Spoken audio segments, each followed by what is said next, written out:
Hey, Doug, this is part two. So the ones that are watching, there was a previous video last week or a week and a half ago. I don't remember now. Please go to that. I think it's episode 71. I think it's 71 or 72. And what we want to do is just talk about the intrusion that's going on, government intrusion in the supplement market. You know, we kind of the last video we talked a little bit about this, but we're going to go in a little bit more detail about how to navigate through this problem. So, Doug, thank you for coming on to the channel, and thank you for partnering up with me and promoting people's health. You know, it's really important that people start to realize that if you take control of your life in terms of diet, exercise, and supplementation, that you will most likely be able to weather,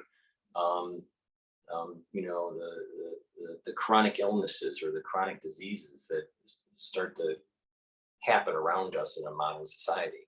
You know, so, but you know, let's get into the details of what's going on with government intrusion in the supplement market.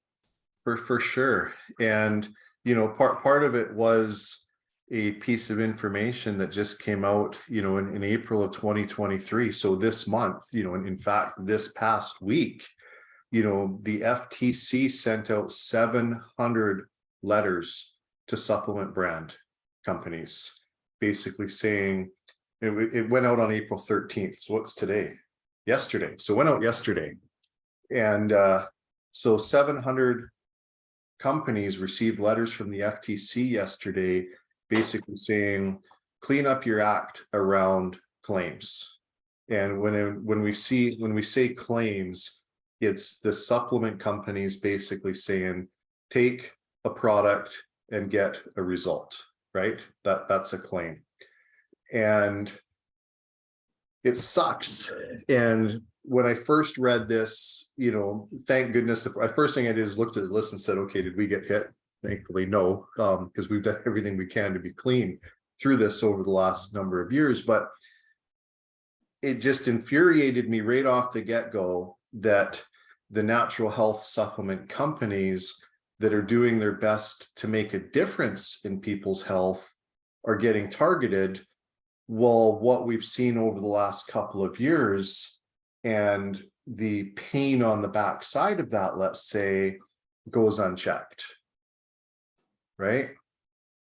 And that's, you know, nothing's getting my blood boiling more than that.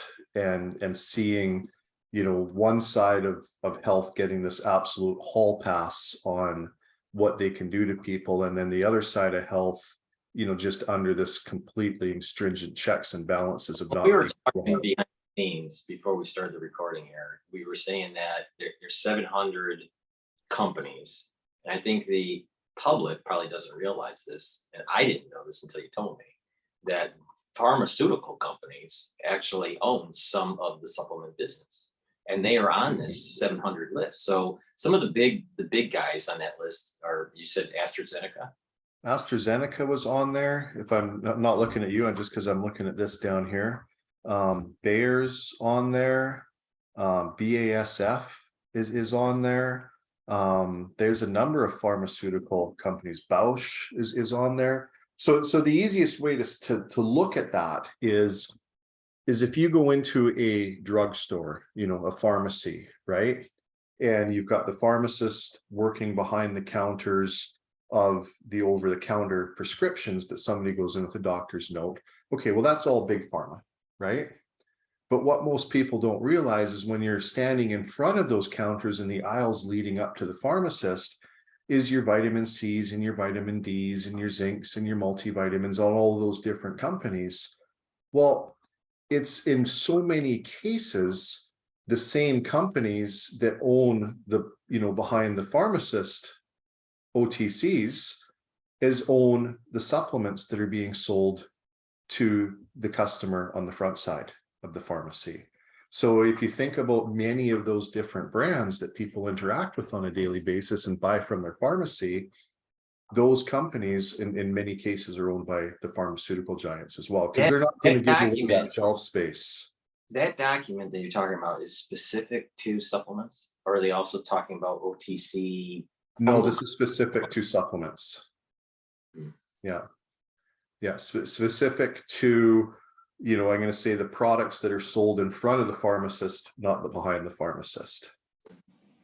But we do know that in what's going on, and especially with what we've seen over the last couple of years, is there's this dominating position of control over the human body, right? And from what I can see is I see that anything natural is becoming so heavily demonized, right? Well, I think it goes all the way. I think you're absolutely right, Doug. It's going all the way to suburbia, at least in the United States. I don't know about Canada, but in suburbia, these um, these suburbs have kind of like associations, like home associations. I think they're called HOAs. And they prevent, or the city ordinance prevents you from even growing a garden. So you can't even, get like, I mean, back when I was living in Michigan, I had a decent sized garden, 25 feet by 25 feet. And we were able to grow enough produce for that season to carry us maybe about 8 months into the year, right? Mhm. And we grew lots of stuff. But there's nothing like taking a fresh tomato, growing in a garden, and how it melts in your mouth compared to Oh, anything you buy in the store, it's like right? strawberries, Yeah, they yeah. don't even taste the same. Just the same with tomatoes. Like it has a whole Right. See, you're other flavor profile. right. So the point here is that they're taking away our ability to be more self-sufficient and and to be able to take control of our health. And they want us to plug into a system. The produce that you buy from Amazon, because they own Whole Foods, right? Mhm. So that, or that, they don't want you to now purchase supplements, or only purchase supplements through companies that are able to afford all the compliance that they're requiring, right? Smaller companies have a harder time to comply with these things, It's extremely expensive to comply. right? So what's And happening, and I think also there's a bigger issue going on, and that is that they're realizing that what we have been talking about, anti-aging, controlling, being able to slow down aging, being able to mitigate some disease processes through a multifactorial kind of attack, right? Mhm. Through supplementation and proper diet and exercise and mental health and all this.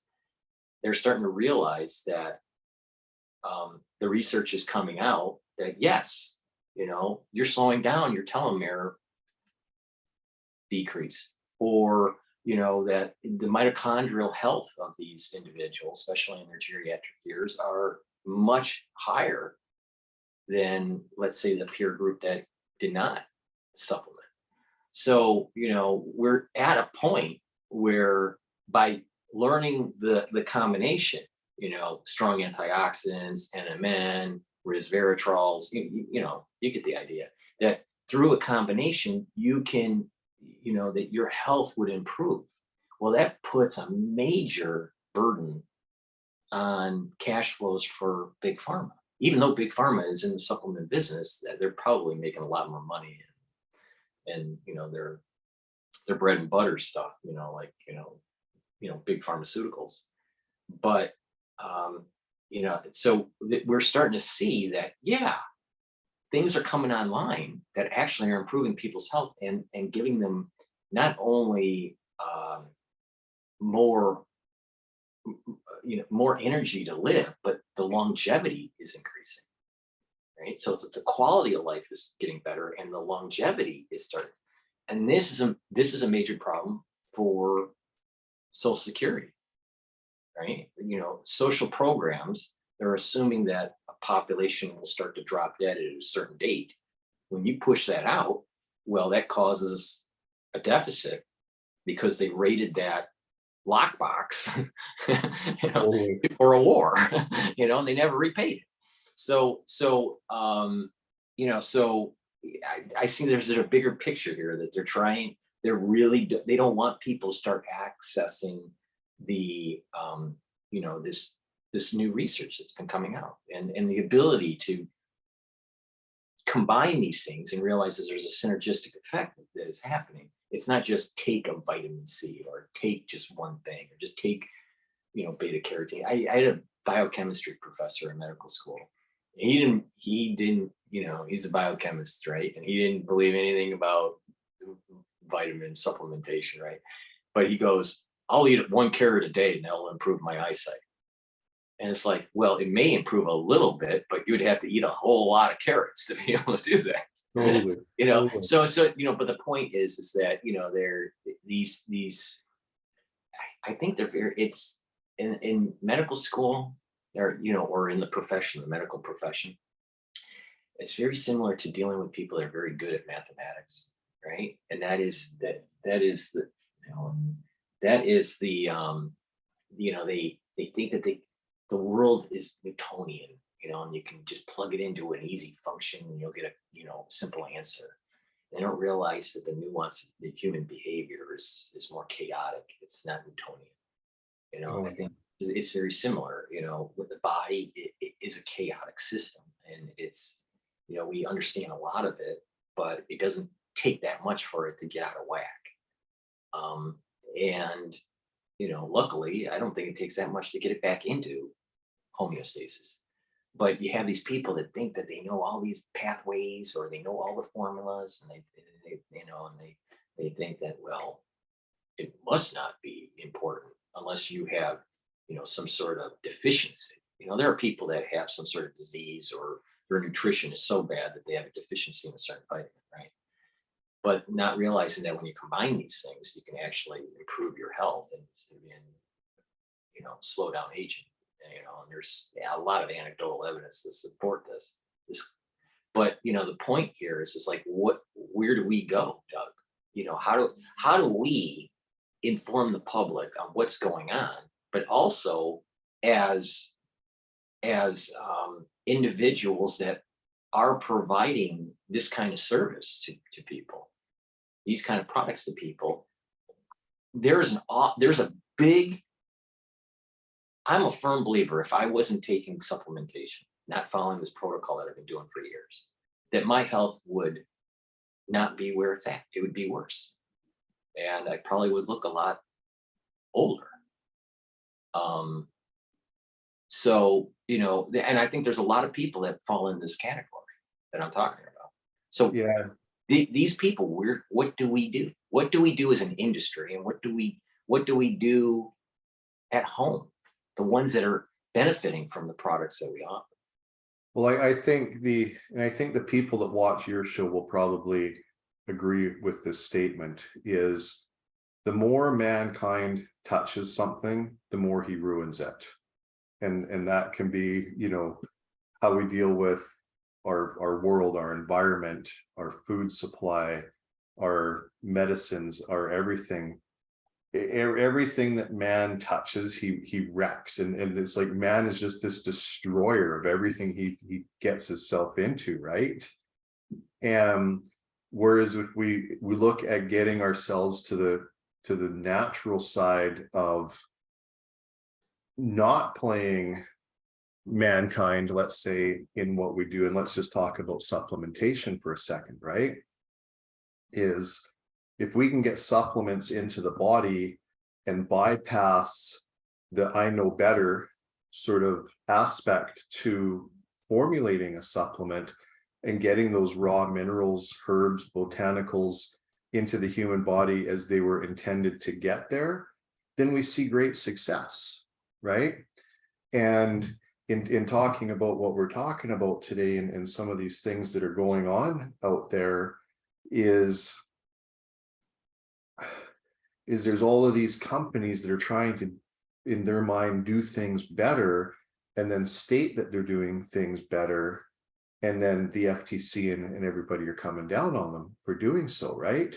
So here's what we do know. and I think you'll completely agree with this, is our human body is the healing, treating, curing machine, right?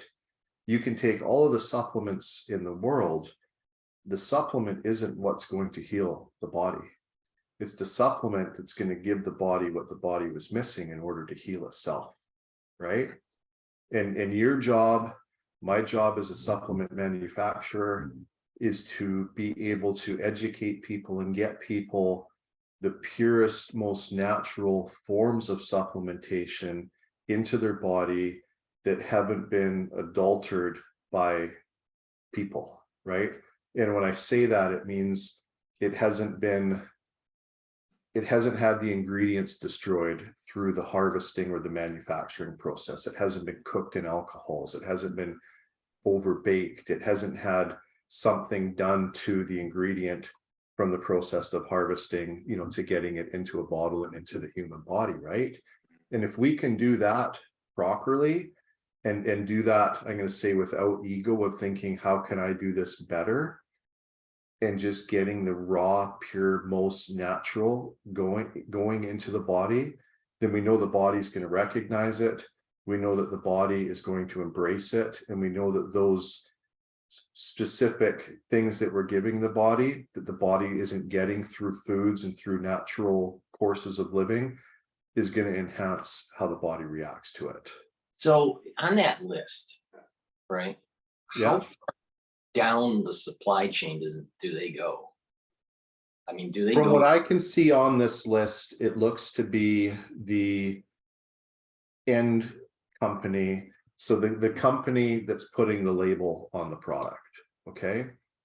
But when I look at a lot of these companies that are on this list, so when, like even Gerber, I'm just sort of scrolling through this, Gerber and Garden of Life, like the big companies, Amway, GNC.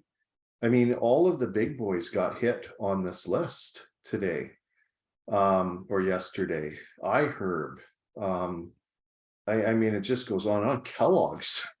Is this more of a warning, or I think it's a like huge a reach out to these companies for comment, or is this more something that is legislative, that's more? Well, here's what I've been talking about for a while now, and what I've seen coming down the pipeline. And this actually kind of proves what I've been saying for a number of months now, is we're going to see, and I believe part of it is, and I think we might have touched on this on the last episodes, through the CDBCs, through the Restrict Act, through a lot of the different acts that are coming down, right? We see this overbearing control of what's coming to humanity, right? And that's coming through currency, it's coming through foods, it's coming through medicines. Like if we look at the last 3 years, right? 2-3 years ago, we had an illness, and that illness came out, changed and disrupted our world. But what we were told as human beings was there's only one remedy to this illness, right?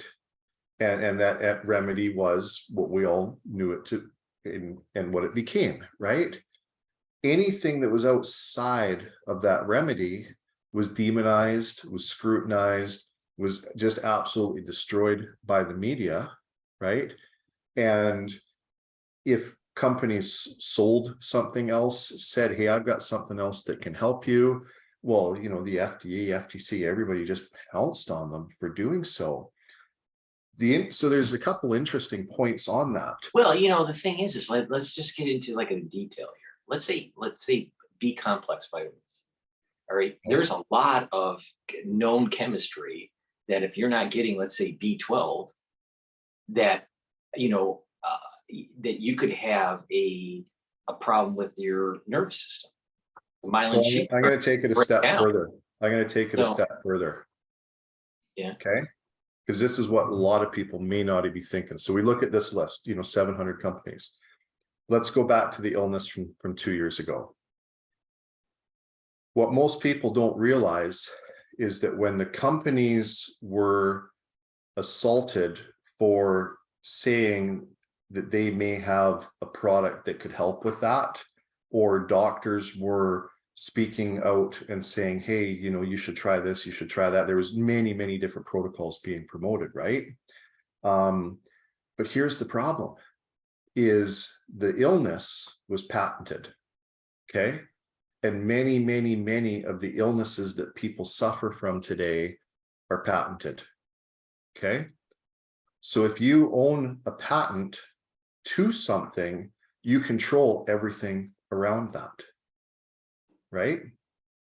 So what the big problem was with what happened 2 years ago wasn't necessarily the fact that there was other products that could help with that. What the problem is the patent holder of that sickness said, this is what the remedy is going to be, and paid billions of dollars to mainstream media, to government, to everybody else to say, hey, we're going to sell my remedy to my illness. So everybody was in patent infringement. And the more that we see illnesses become patented, and it doesn't take any sort of looking beyond the layers of the onion here to look up different illnesses and study that, and study the evolution of that illness to see who owns it, who patented, what the patent number is to that, and then which organizations own that. And you'll be surprised when you start to see that these organizations that are out there spouting out the cure and the remedy and how they're going to change humanity are in many cases the patent holders of the illnesses in the first place. Right. I totally get where you're going with this. Is GNC on that list? They are. See, and you know more about the manufacturing side of this whole industry. Are they just a bottler, packager? To my knowledge, they're a bottler. Or do they make their own product? To my knowledge, they're a co-pack relationship to many of the manufacturers, because there isn't, like when I'm looking at this list, right? And there's a lot of companies on here that I know. But in the health industry, or I'm going to say not the health industry, but the health supplement industry, there isn't a lot of companies that actually truly manufacture their own products. And so, we'll just take Utah, for instance, right? Because Utah is a very heavily supplement manufacturing state because of the amount of multi-level marketing companies that are based out of there, right? Yeah, you would think that the senators and the representatives in Utah would be fighting this. You'd think so. They'd be hurting their manufacturing business. You would think so, but the governor of Utah, he's got other plans right now, right? So when we look at so many of these different companies, right? So many of them have their products made for them by third-party companies, right? Contract manufacturers is what they call them. And they'll make it to a certain specification. And, anybody with any sort of finances can develop a health supplement and go to a lab and say, hey, I want such and such a formulation. Can you make it for me? And they'll be like, yeah, it's $30,000. And, you got to order 800,000 bottles kind of thing. But so when I'm looking at this, it's the companies that are getting targeted aren't necessarily the contract manufacturing companies. It's the companies that are putting, the final label on the product. Like if I look at Juice Plus here, which is just a product I got sitting on my desk, they got a contract manufacturer that makes this product for them. I'm not seeing that Juice Plus got hit, but I'm just using this as an example that whoever's putting that label on the product is the one that's getting the warning, because they're the ones that are telling the story to the consumers of, take my product and this product will help in such and such an area. So when's compliance for this? They must have had a deadline for the compliance. This just went out yesterday. So they've probably got 30 days. Normally that's the way things go when somebody gets a warning letter. You can't change bottles and all that in 30 days. It has to be no. So they'll get a 30-day to respond kind of notice. and then they'll have to go through the process. And when they say compliance, a lot of times it may not necessarily be the actual label itself, but when they say label compliance, it can be anything from what you're saying in social media, what you're saying on your website, even what you and I are doing today, because I'm a supplement manufacturer and you sell supplements, you know, through what you do, is technically label compliance, because we're talking, you know, we will talk about supplements here in this episode, but that's technically label compliance, because if you and I step over the line and say, hey, take this product and it'll fix your such and such a condition, well, then we've just actually gone outside of label compliance because we've made a healing, treating, and curing claim.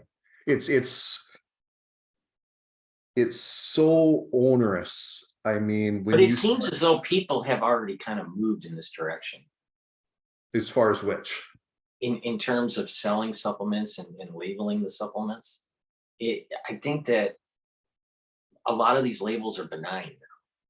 You know, back maybe several years ago, I think it was more outrageous claims that were being put on labels. Oh, right? yeah. Now labeling is very generic now.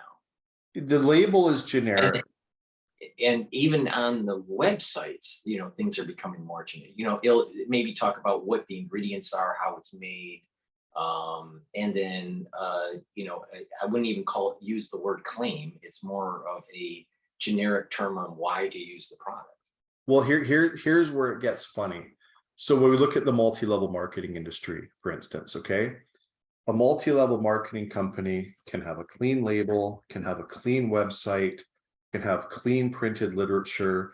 Looking at it from the outside, you could look at it and say, man, like these guys are towing the line, like they're not doing anything wrong. But here's the problem. So in a multi-level marketing company, you've got thousands and thousands of distributors, right? We'll call them affiliates, for lack of a better word. And because that person is actually receiving a compensation from the company, if that person goes on to social media and says, hey, I'm a representative with such and such a company, I took this product, it did this for my life, you need to take it too.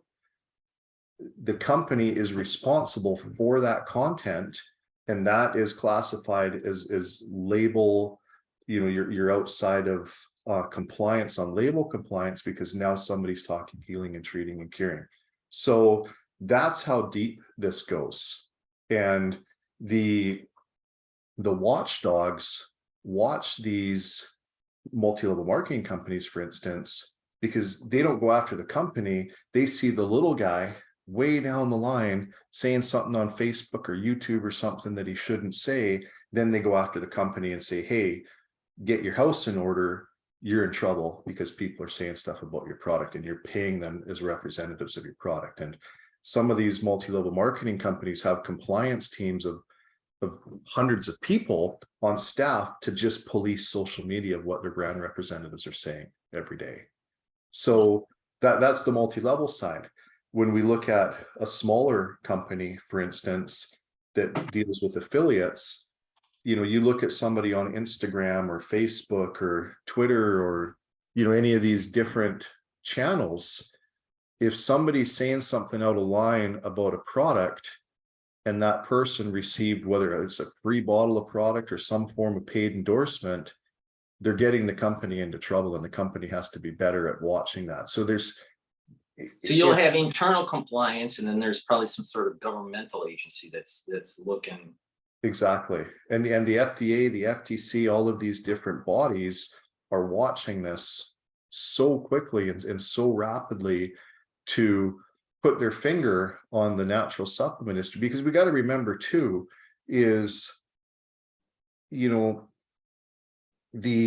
in my opinion, it's the natural supplements that are going to help people with their health way more than a pharmaceutical application, right? As far as absolutely. And, you know, the whole idea is that even in medical school, you know, we're saying that there needs to be, you know, some sort of complementary alternative medicine approach to disease prevention.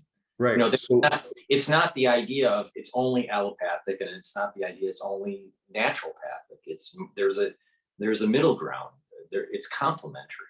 They're not. Exactly. And the right way to do this is to try to slow down or prevent disease by, proper diet, exercise, and nutrition.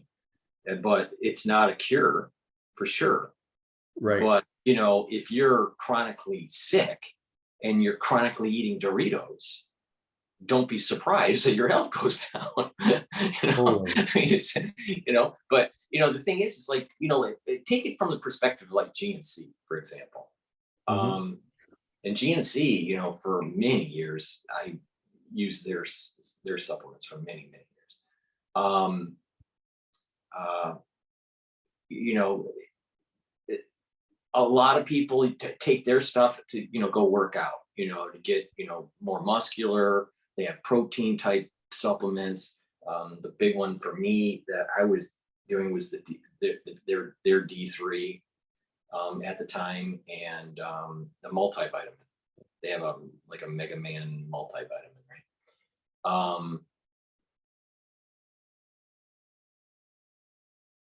But there was no like claim on the bottle saying that this is going to cure cancer.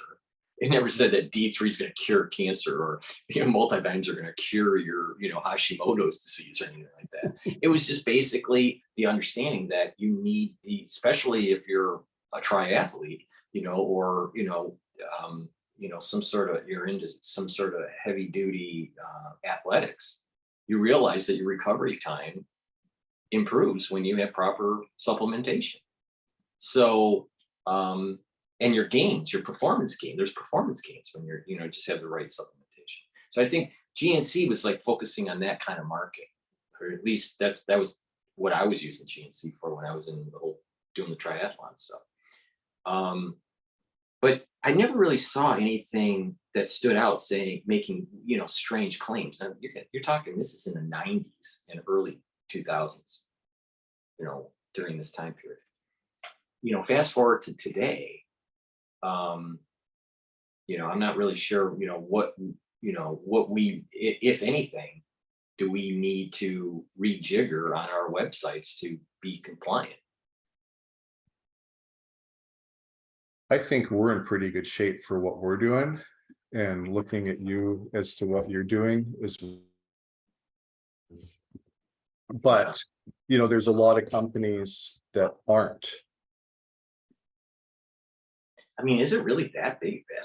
I mean, the reputable ones, are they really non-compliant? Well, they've obviously somewhere said something and done something. But like I say, I think in a lot of these cases, it may not be around the company and their actual website itself. I think a lot of it is what their paid endorsees are saying about their products that are getting the companies in trouble. Like, let me give you an example. All right. I sell this, I partnered up with Boomer Products, right? So I add this to the protocol and mix your products with their products to, as part of the anti-aging program. So this digestive enzyme, this is not, I'm just walking through this, right? Right. This is digestive enzyme. The label's basically saying breaks down carbs, proteins, and fat for easier digestion. Okay. So we know that there are enzymes that help do this, right? And a lot of people have problems with digestion because of the Western diet, right? And on the website, my website, it goes product highlights, promote healthy digestion, helps break down carbohydrates, proteins, and fats, may ease digestive discomfort, promote nutrition absorption, and assist in the removal of bacterial toxins. All right. So, this is a very benign thing, but they're going after people when, they have GERD and they have, all these other absorption problems, and they need supplementation to be able to get their gut back into homeostasis. Well, here's the easiest way to look at it, and you got to look at it through the pharmaceutical lens, is if you're selling a natural supplement, right? And you're selling that natural supplement in a way that's going to take a customer away from big pharma, that's when you're going to get action taken against you. Yeah, they want your gut to turn into, Crohn's, So you're a constant. Totally, but I'm just saying, like, it's not Medication. about health and wellness. It's about financial opportunity, right? And the sad thing is that's the way that the world that we're living in, and this is why we see the world the way it is today. But that's what it is. And if Big Pharma says, hey, like such and such supplement company, your people are taking your supplements rather than taking our pharmaceuticals, you're out of compliance. We're going to come after you for doing so because you're taking away our customers from us. And that's the long and the short of it. That's how the system works. So for us on the natural health supplement side, we have this tiny, tiny little box that we have to live in to say, hey, you might want to take my supplement. It's not going to do anything for you. It's not going to help you. You're not going to feel any better. It's not going to do anything for you, but you should take it. Right? And people go, well, why do I want to take this? Because the first thing is, and I hear this as a supplement manufacturer, and we get calls into customer service and emails and everything. Hey, I've got such and such a condition. Will your product help me with this? And it kills us. It just kills us because You can't say that. on one side of the equation, saying we're not allowed to offer any medical advice or do anything. Like, you can take our product. I hope it works for you. Let me know how it goes. Right. Then on the other side, we get these stories coming in from customers on how it's made such a positive impact in their life. And they write testimonials on the website. I have to go in and hide those testimonials. Right. And they're trying to do a good thing. See, And here's they're the trying to problem. do a good thing and celebrate the success. And I have to go and hide those testimonials because the testimonial can be deemed as a healing, treating, curing claim. So the only testimonials I'm allowed to leave on my website are the ones that say, hey, I love your company. I love your customer service. My order came quickly. Hey, it was packaged nice. You guys are nice people. Right. And I have to hide everything else. So here is a person who's, and this is what kills me. This is what just absolutely just makes me irate, is I talk to people that have been through the conventional medical system and they're sick, right? And they're sick and tired of being sick and tired. And they're like, can you help me? Like, I need help. I've spent hundreds of thousands of dollars in that system. You've heard it. And you sit there and your heart's melting for that person. And it's like, I so just want to tell them what we know can help them, but we can't. Well, that's what I'm saying. It's Right. what's that? Well, what's that? And I think in my mind, okay, medical system, you had your chance with this person and you ruined it. Give us a chance now. And we can't. But then, if the person likes us and, feels trust and feels that we've got their back and they try our product and then they see, some change and some positive things happening in their body, we can't celebrate that. Right. So we're so stuck to being in this place where we can't help, but we see the other side can't help, really can't help. And in so many cases is getting the people into a situation that they need us more than ever. And, it's so broken. And it's the thing is it's so broken because it's broken over greed and money and making shareholders happy and bottom lines on spreadsheets than it actually is in truly embracing human health. Sorry, I didn't mean to cut you off there. No. It's okay. I'm just, like looking at, different ways people promote their products, and here's the what pops in my mind is this: if they're new, if the end customer is new and they're just starting with learning on like what to take to improve their health, maybe they're relatively healthy, but they want to keep their health, right? And they don't know what to do. They don't know what to take. They don't, so then they're up to a brick wall because the ones that have products to benefit, to help them benefit and continue on with their healthy lifestyle, they can't be informed easily on what other people are doing. and let the chatter, work. And so they don't know what to take. And when people start saying, well, why take, D3, or why take, ashwagandha? Ashwagandha is known to bring down your blood glucose levels, right? Is it as strong as metformin or some other diabetic medication? Probably not. But No, you don't what are the want side the effects of metformin or the ashwagandha? other diabetic medication. You want to, So hold on a sec. Hold on a sec. yourself. Hold on a sec. What are the side effects of ashwagandha? Probably nothing. Probably a healthy, happy lifestyle. I don't know. What are the side effects of metformin? Dude, and I'm saying this because I've actually got metformin. I've been prescribed metformin, and I took it because they tell me I'm type 2 diabetes. Right. But you look at the side effects, like this is the crazy thing is, we take your average pharmaceutical application, nobody ever reads this, right? Like, look at this right here. That's to take a pill. And right? metformin relatively Safe. It's one of the benign, other ones. relatively benign compared to some of the Right? other. Look at that. Two sides of do's and don'ts, and if you haves, and Right. just for that. Okay. So let's just keep this in mind for a second, right? Let's take a natural supplement for a second, right? Does this come with this? No.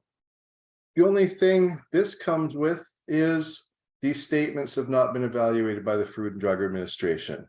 So this is all natural. There's nothing in it that can cause any harm whatsoever. No side effects, no anything. The only thing that somebody may get from taking this is a little bit of Herxheimer effect, which is rapid yeast die-off.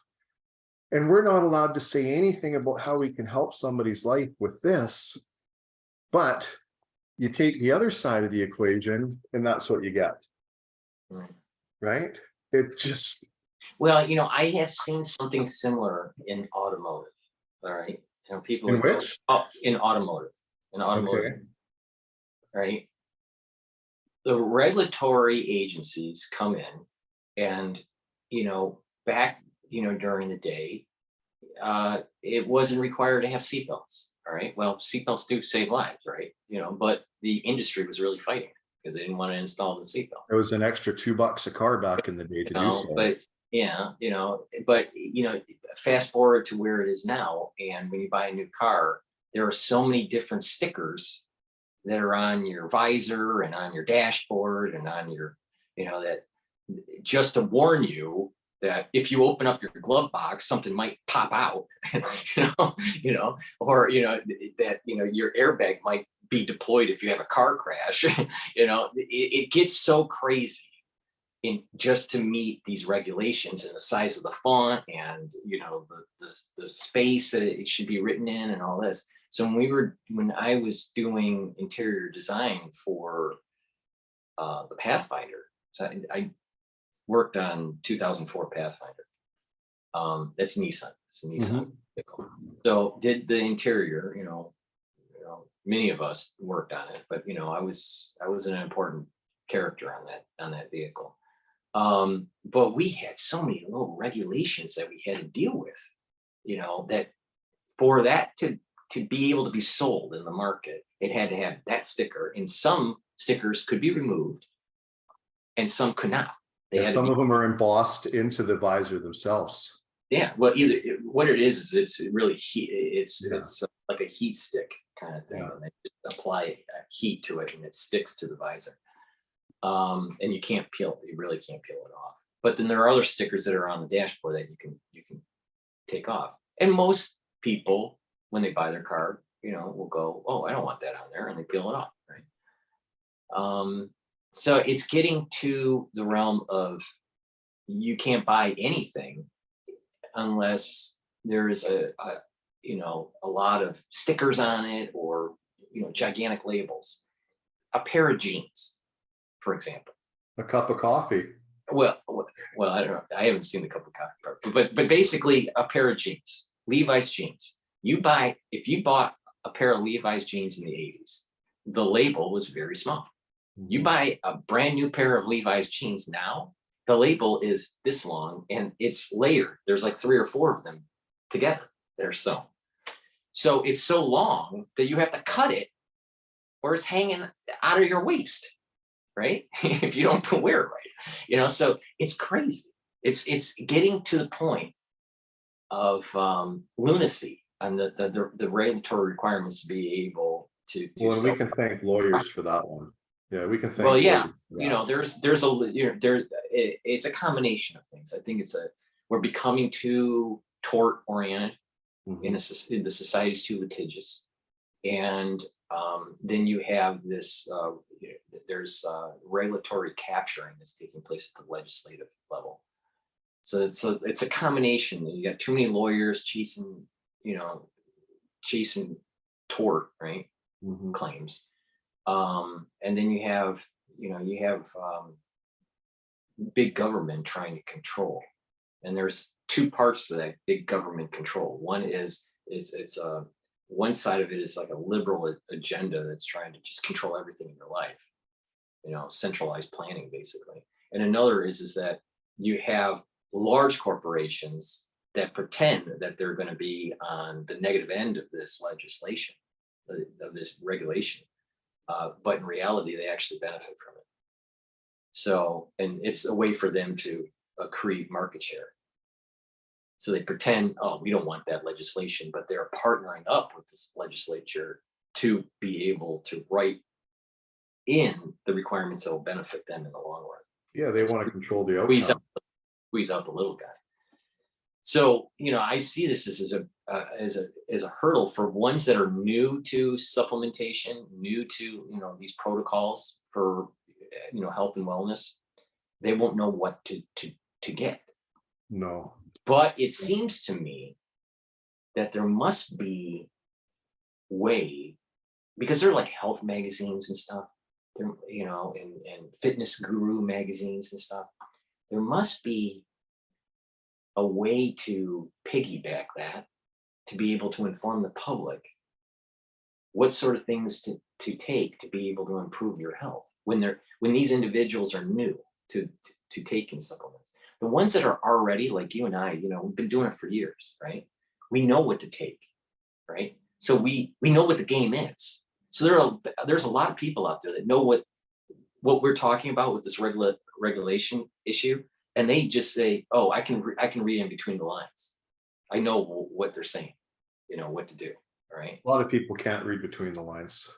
Well, I think if they're new to the system, new to supplementation, let's say that they didn't have a very healthy lifestyle for the first 3 decades of their life, and they're starting to have problems, and they're thinking, well, maybe I should do something, and they don't know where to start. They're going to be left behind because we can't really fully inform them on why we were doing what we were doing, because we were a little bit more open society in the 80s and the 90s. A lot of what we know now is coming from that 80s, 90s realm. So the new ones, I think, it'll be harder to get people to get on a good health track using supplementation going forward. Ones that I've already been doing it for years, they'll continue to purchase products, even if the product label just says what it is. If it just says nano silver liquid, if it just nano silver liquid, that's all. I know I'm making a point here, but they'll just purchase it because they know that why they were taking it before the regulation. The ones that are new, they have no idea. And when they ask the question, then you can't really fully inform them on why people were taking it. So, but I'm not sure how far, I don't know, where that gray area is. Some supplements are like multivitamins. Like, for example, we have in the store your multivitamin, right? Again, this is not a, pitch, but I'm just, making a statement here. Is that, there's a lot of good ingredients in this multivitamin, right? And when I look at the label, it looks pretty, pretty good, in terms of, that label's really simple. yeah, Yeah. but in terms of, regulation, I mean, it seems like it's compliant.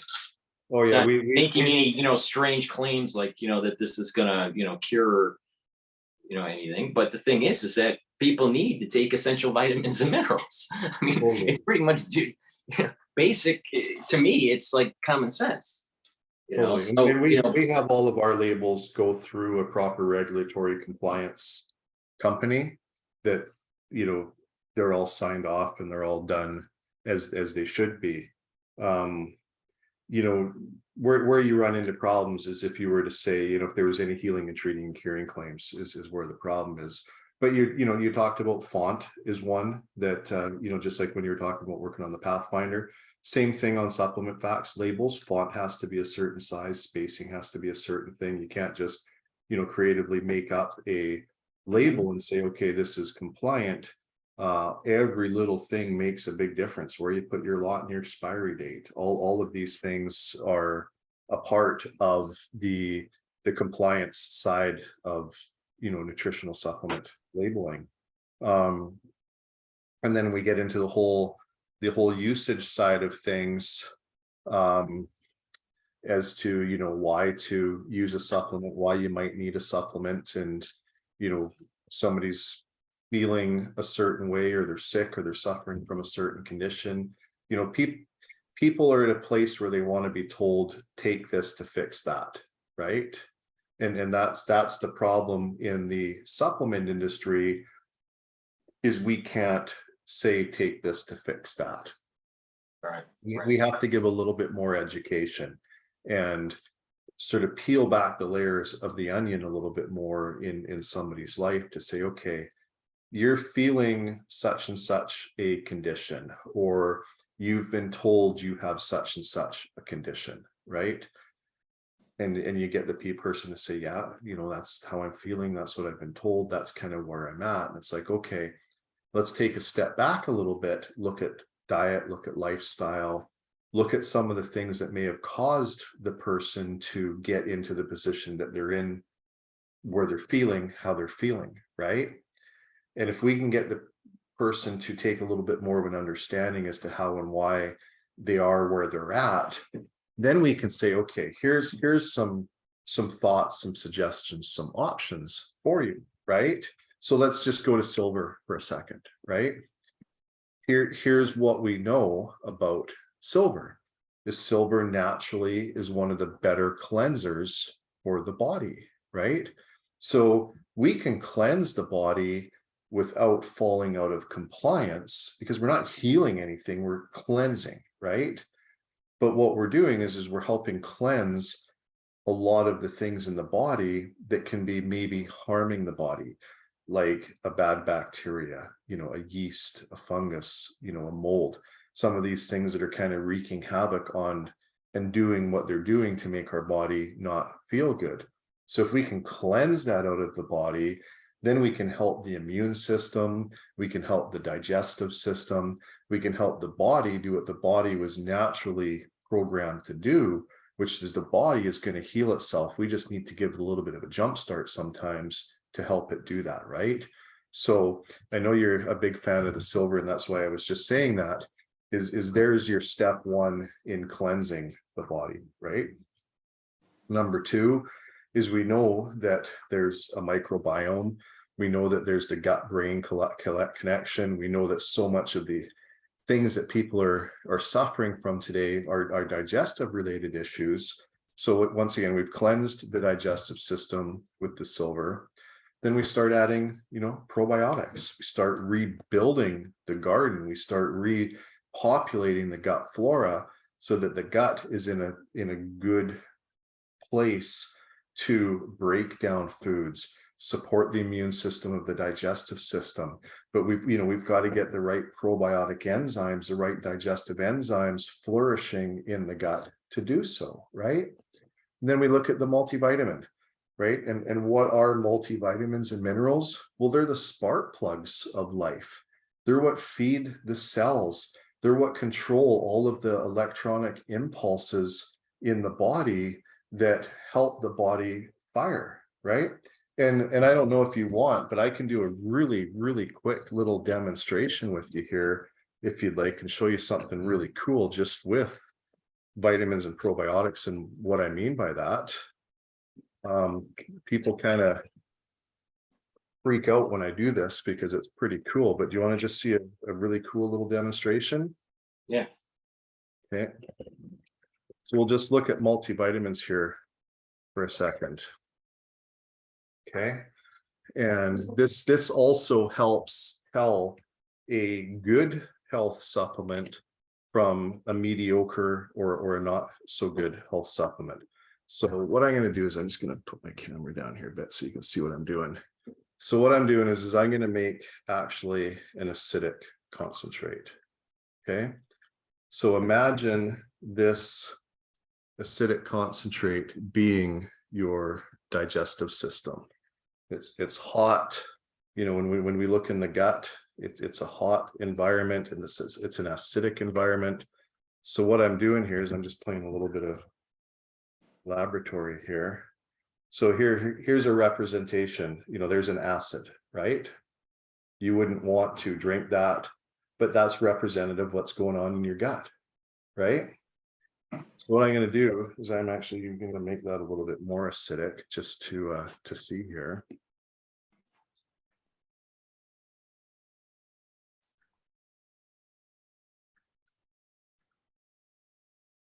I'm going to take 1 tablet of a multivitamin right here. Okay. And I'm going to put that, just so you can see here, I'm going to put that into that acidic environment.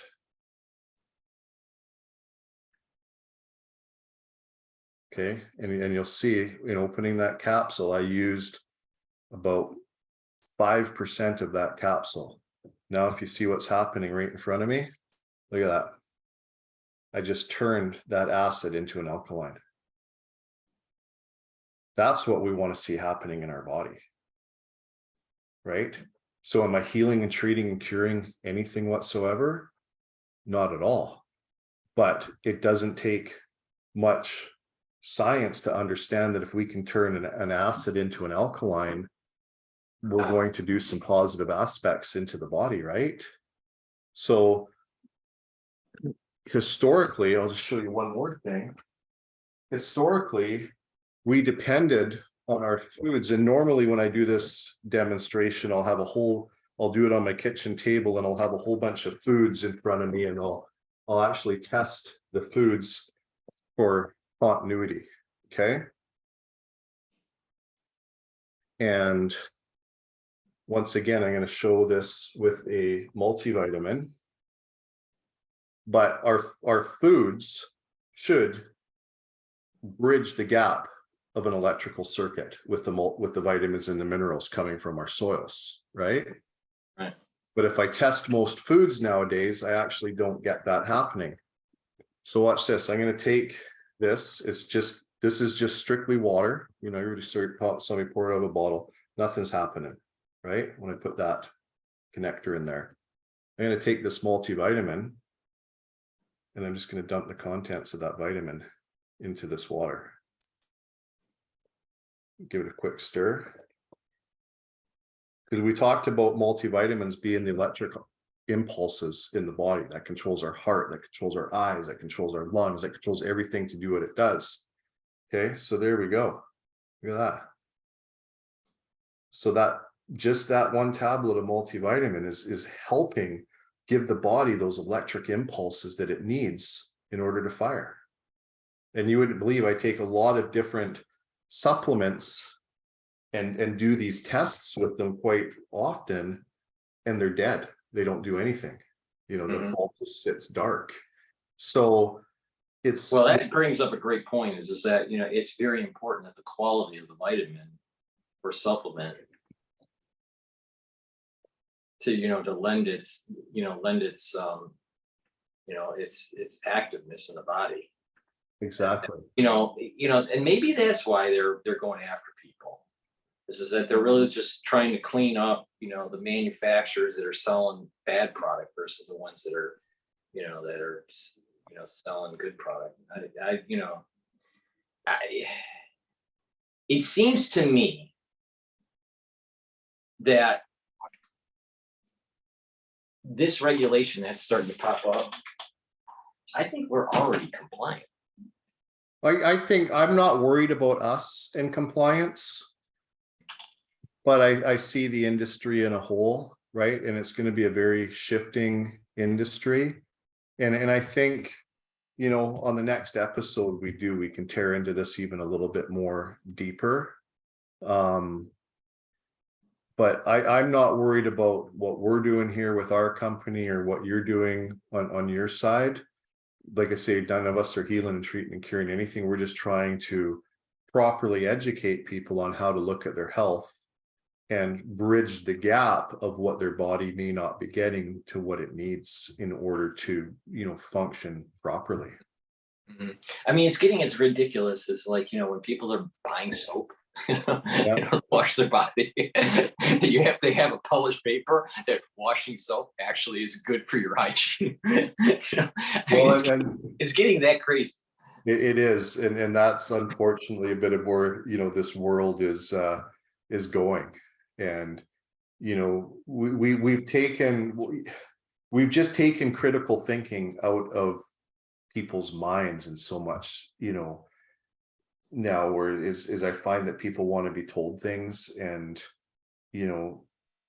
rather than just critically thinking through certain situations, and especially those around health, because so much of it has been marketing and falsehoods over the years to get people to believe certain things, whereas we kind of just got to blow that up now and get people back to the home base. Yeah, I think just being talking about the way it's manufactured, the quality of it, Where the ingredients come from. but if someone had, let's just walk through this scenario here. If someone had a magazine that was in a health mag, they promoted health through their magazine publications, right? And they were talking about the benefits of supplements, either what's in the literature or what's anecdotal, but never made a claim about, curing cancer or something like that. That may be a way, I would think, to be able to inform that public that just doesn't know about supplementation. I think there's a large part of the population out there that doesn't understand that if you mix things, that you're giving your body the ingredients to heal itself, right? And that's the story. So I'm wondering if it's just that it's not going to be on our website or through our publications, but through a third-party publication that talks about the benefits of supplementation in the generic sense. That's probably where this is going to go. I mean, because I'm assuming in that document that you have that it didn't say anything about third-party reviews of products. No, I hadn't read that far down into it yet. I got it sent to me literally minutes before we jumped on this morning, and I was like, oh, here we go. Yeah. No, I mean, unfortunately, this is breaking, so we don't know all of the details. But I think you're right that it's gonna put a chill though in the market. There's gonna be a chilling effect. A big part of the sales of Amazon and of Whole Foods is supplementation. Oh, Amazon's That's listed. a chunk. There's a huge chunk of revenue there. Yeah, and Amazon's listed in that as well. Yeah. Well, and if you the thing is Amazon, Amazon also has like 30-party, affiliates that are selling stuff, and maybe some of the stuff they're selling is bad product, poor quality, whatever. And people just assume, oh, I'll just get a supplement on Amazon, and they don't really realize, the quality is an important feature to all this. But maybe that's why they're going after Amazon. But Amazon's supplement sales is a big part of their revenue. Well, the funny thing is Amazon a couple times has banned our listings on our products, saying that you're out of compliance. And and we'll refer, and I mean, it's not out of compliance. When I look at Amazon's listings for supplements, they're so far over the line. So they'll come after us and say, oh, you got to take this listing down, or we've taken your listing down because you said such and such a thing. And we'll actually point at their listing and say, well, you're saying this and this and this and this and this, and you're coming after me. No, no, no, no. And within 20 minutes, they've got your listing back up. But I mean, the funny thing is when Amazon sees, especially in the supplement industry, something becoming successful, they quickly will jump on and create an Amazon product to compete with their people. And like, we've had Amazon reach out to us saying, will we supply them with product and as a white label for them to put their label on. So one, they don't make any of their own product. And two, like I say, when they see an opening that they can produce their own Amazon label on a product, they'll do so. And they seem to be another one of these companies that's kind of above the law on things. Like, they can get away with so many things that we can't get away with. And the FDA and the FTC and all these regulatory bodies kind of just give them a hall pass. And we're like, come on, like, if you were to go to an Amazon brand silver gel, right? They've got wound care and wound healing and healing this and healing that and healing everything on that. Well, when we went through the compliance side on a silver gel for a label, we had a heck of a time with this product on the market, because the regulators said, well, you're silver, you're in a pump dispenser, you're a gel, you're a medical device. And we're like, no, we're not. We're not healing, treating, or curing anything. We're just silver in a pump. No, no, you're a medical device because you're silver in a gel and everything. So I fought with the lawyers and I fought with the lawyers, and I'm like, there's no way. And I said, okay, we're not a supplement anymore. We're a cosmetic. So we're now a facial cream. Is that okay? Oh yeah, that's fine.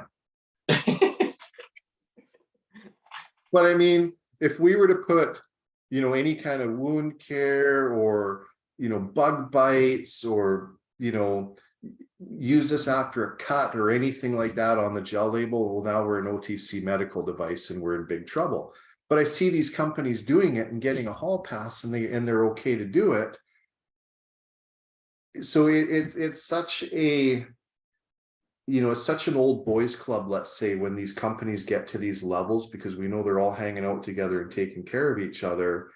And we're just the little minnows swimming in the swamp, trying to keep the sharks from eating us, right?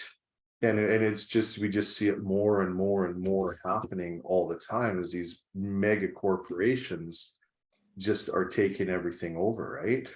It's sad. It's sad because this product is much more than just skincare.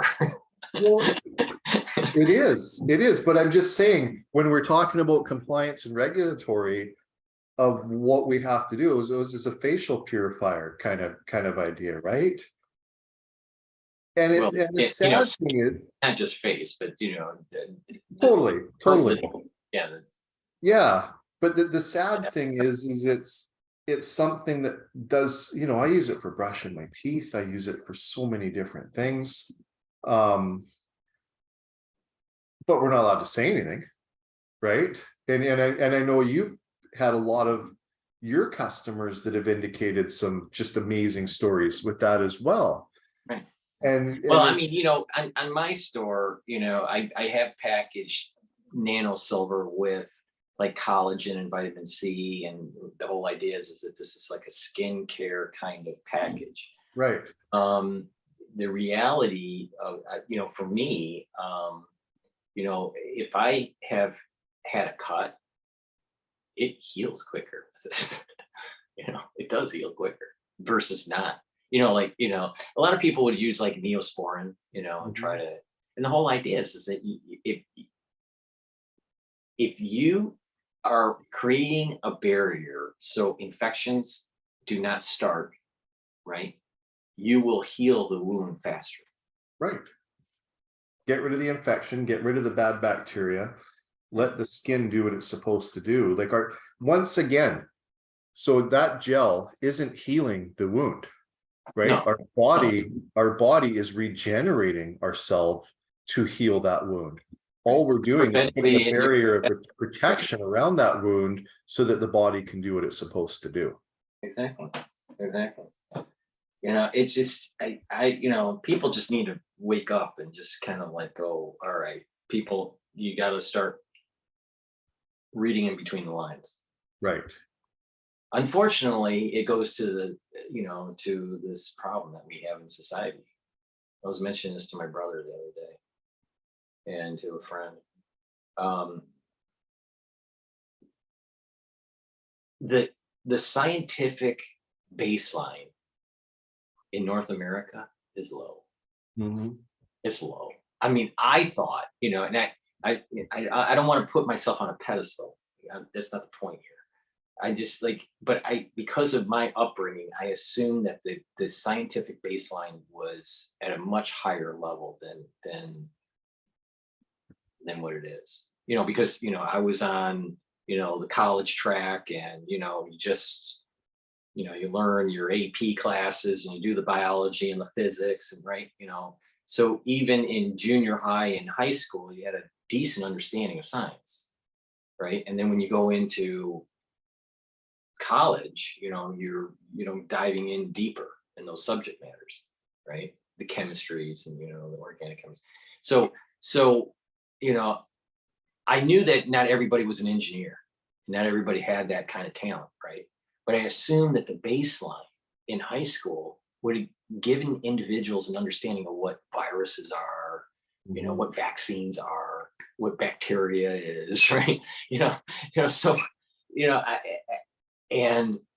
when I was covering SARS-CoV-2, you know, you know, and the news on it and all this, I was shocked. I was just like, that was just a culture shock. I did not truly understand how bad the math and sciences are in North America. It's probably better in Canada than it is in the United States, but I mean, it's just so, for lack of a better term, ghetto. Mhm. Well, I mean, it's ghetto, and it's all bought up, and it's all paid for, and it's all agendized. That's the problem. Is I wouldn't say it's ghetto as much as I'd say it's corrupt, because it's all there to. the reason why I say it ghetto, you know, because I was born and raised in Michigan and around the Detroit area, you know, and, you know, when you look talking about Detroit in the 70s and 80s, it wasn't pretty at all, you know, and, you know, it just like, there was kind of like, you look at even streetwear today, you know, people that everyone's like walking around like a bum. Everyone's, you know, they may have new clothes, but they dress ghetto. You know, it's streetwear is what they call it, right? It's that street fashion, right? But even like brands today that are high end brands like Burberry, they're moving towards a ghetto kind of setup, right, for their brand. It's Ralph Lauren is a little bit. Ralph Lauren has some lines that are moving towards the ghetto, this ghetto kind of that I'm talking about. So, you know, and when you know, what are some of the tangential things to ghetto? You know, it's the rap, it's the, you know, it's the lack of family unit, it's the, you know, kind of like, I'm against the government, you know, I'm kind of like, I'm against. it's the breakdown of society. Yeah, you know, so it's, you know, so when you have people like that don't respect teachers, don't respect authority, right?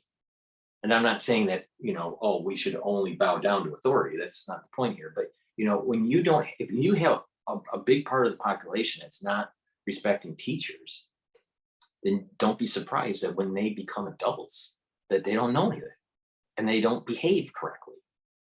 And I think, you know, after a failed experiment in the United States with public education for the last 30 years, I think we're seeing the ramifications of it right now. That when we had a crisis that took place, the population could not digest what was happening. And so they fall into these like camps, the flat earthers, the viral deniers, the, train theorists, the magic potions, types, I just, crystals, All of it.